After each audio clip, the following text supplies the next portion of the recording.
जो राम की भक्ति करते हैं वो साकेत धाम, और जो कृष्ण की भक्ति करते हैं वो गोलोक धाम, और जो निकुंज धाम जाते हैं या शिव जी की भक्ति करके शिवलोक। लेकिन भगवान तो अनेक रूपों में होते हुए भी एक हैं, फिर ऐसा क्यों होता? अच्छा, ये कहना ये चाह रही हैं कि अलग अलग धाम क्यों? इसका उत्तर है, तुम्हारे पिताजी का एक ऐसा कमरा है जहां रात को सोते हैं, वहां तुम नहीं सो सकती, अलग कमरा है। और एक ऐसा भी कमरा है तुम्हारे पिताजी के पास जहां कोई भी आए, जिसको ड्राइंग रूम बोलते हैं, जहां कोई भी आए। और एक ऐसा भी कमरा है तुम्हारे घर में जहां तुम्हारे पिताजी कभी रहते नहीं, सोते नहीं, वो तुम्हारा कमरा है। और एक कमरा और भी ऐसा है तुम्हारे पिताजी के पास तुम्हारे घर में जहां वो कभी सोते नहीं, वो तुम्हारे दादा दादी का कमरा है। हाँ, कभी जाते हैं दिन में, कई कई बार जाते हैं, लेकिन सोते नहीं। ना बेटी के कमरे में सोते हैं, ना कभी ड्राइंग रूम में सोते हैं, सारे तुम्हारे पिताजी के। फिर जो तुम्हारे पिताजी का कमरा है तो वही एक होना चाहिए, फिर और कमरे क्यों? आपसे प्रश्न करूं, आपने कहा ना कि ऐसा क्यों, जब एक ही हैं वो तो इतने धाम क्यों? तो मैं तुमसे पूछता हूं, जब तुम्हारे पापा एक ही हैं तो उनका एक ही कमरा होना चाहिए, अनेक क्यों? ड्राइंग रूम क्यों? माता पिता वाला रूम क्यों? तुम्हारे वाला रूम क्यों? स्टोर रूम क्यों? ड्राइंग रूम क्यों? जब तुम्हारे पिताजी एक ही हैं तो एक ही कमरे में तो सोएंगे, तो इतने कमरे क्यों? और फिर ऑफिस वाला अलग, ऑफिस भी कहीं कहीं हो सकते हैं, तो एक ही जब पिताजी हैं तो इतने कमरे क्यों उनके पास? आप समझ गए आपका उत्तर, आपको प्रश्न का उत्तर आपको प्रश्न रूप में आपको मिल गया होगा। क्योंकि पिता तो एक है, लेकिन उनसे प्रेम करने वाले तो एक नहीं है, वो तो अनेक हैं, और एक ही जैसा प्रेम नहीं है सबका। यदि एक पुरुष की 4 नारी हो तो बोलो 4 कमरे होंगे कि एक ही होगा? लेकिन हर पत्नी चाहेगी मेरे पास रहे हमेशा, लेकिन पति तो साधारण है। लेकिन भगवान से यदि कोई ऐसी इच्छा करे तो भगवान तो इतने रूप बना के इतने धाम बना लेंगे, अलग अलग धाम की अलग अलग महारानी बना देंगे। ये भगवान है, क्योंकि भगवान एक तो है, लेकिन भगत तो एक नहीं है, उनको चाहने वाले तो एक नहीं है। और एक ही जैसा कोई प्रेम नहीं करता, कोई उनको भाई मान के प्रेम करता है, कोई उनको पति मान के प्रेम करता है, कोई प्रिया, हम लोग उनको प्रिया प्रीतम मानते, पति नहीं मानते, मित्र नहीं मानते। हम प्रिया प्रीतम हमारे राधा माधव निकुंज बिहारी, तो हमारी अलग ढंग की प्रेम है।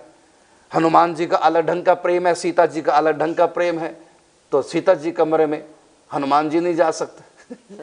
तो इसी प्रकार भगवान तो बेटा एक है जो प्रश्न किया है, लेकिन भगवान को चाहने वाले और भगवान की प्रेम लीला जो होती है वो एक ही प्रकार की नहीं होती, उसके अलग अलग प्रकार है, उसके लिए अलग अलग धाम है, अलग अलग लोग हैं, अलग अलग कमरे कह लो। अब देखिए, यशोदा का भाव है श्री कृष्ण मेरा पुत्र है, और देवकी का भाव है कि पुत्र तो है लेकिन आखिर है तो भगवान ही ना, तो वहां अलग भाव है। इसलिए यशोदा और देवकी एक साथ भगवान रख ही नहीं सकते, क्योंकि देवकी भगवान भी मानती है और पुत्र भी मानती है, लेकिन यशोदा भगवान बिल्कुल नहीं मानते, केवल पुत्र ही मानती है। इसलिए यशोदा से अलग ढंग का व्यवहार करेंगे और देवकी से अलग ढंग का, तो दोनों से अलग अलग व्यवहार होने से तो दोनों के अलग अलग लोक बन गए। ब्रज में यशोदा और मथुरा में देवकी होगी। तो परिकर अनेक हैं, तो अनेक प्रकार के प्रेम के खेल होते हैं। तो जिसका प्रेम जिस प्रेम से मैच हो रहा है वो उसी लोक में जाकर के अनेक प्रेमी एक जैसे इकट्ठे हो जाते हैं। इसलिए निकुंज में गोपियां नहीं जाती, निकुंज में यशोदा नहीं जाती, क्योंकि वहां जिस प्रकार की लीला, क्योंकि गोपियां तो कहते हैं कृष्ण हमारे संग रास करे, लेकिन सखियां कहते नहीं, मां भाव में ही सखियां राधा से रास करे। अब बताइए, यदि निकुंज में गोपी चली गई, गोपी तो यही कहेगी मेरे साथ रास हो, लेकिन निकुंज में तो ऐसा खेल है ही नहीं। वहां तो केवल राधा माधव का रास और सखियां आनंद मनाती हैं, राज कराती हैं। वहां तो लीला ही प्रेम की सबसे दुनिया क्या इस सृष्टि में ऐसा प्रेम है ही नहीं जैसा निकुंज में होता है। इसलिए गोपियां वहां जा नहीं सकती, और गोपियों के बीच में सखियां नहीं रह सकती, क्योंकि सखियों के कृष्ण भगवान नहीं है, केवल प्रीतम है, और गोपियों के कृष्ण भगवान भी हैं। और भगवान बने बिना गोपियों की इच्छा पूरी कर भी नहीं सकते। कारण क्या?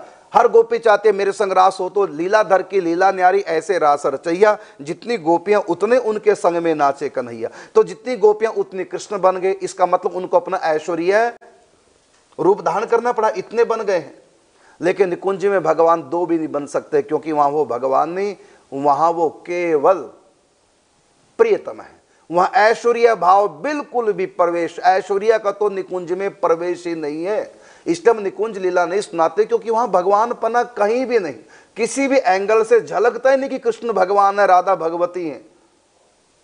किसी भी एंगल से आप पूरी महावाणी पढ़ लो, आप यही कहेंगे ये कोई भगवान है।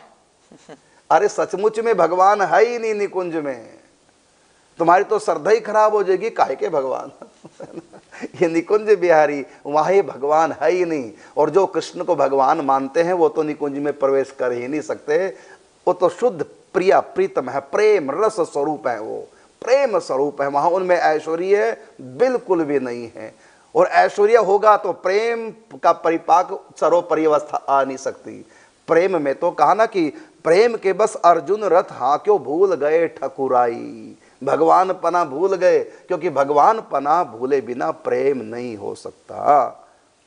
यदि कोई कितना बड़ा बड़ा आदमी क्यों ना हो, चाहे वो राष्ट्रपति क्यों ना हो, लेकिन जब अपनी पत्नी के पास, माता पिता के पास जाएगा तो राष्ट्रपना वहां नहीं चलेगा घर में, क्योंकि वहां तो प्रेम का राज्य है। वहां तो प्रेम की बातें होंगी, वहां तो तू मैं भी हो जाएगी, होंगे तुम राष्ट्रपति। वहां पत्नी जो ही राष्ट्रपति उसके पति देव आएंगे तो पत्नी सैल्यूट नहीं मारेगी, आइए राष्ट्रपति साहब, नहीं,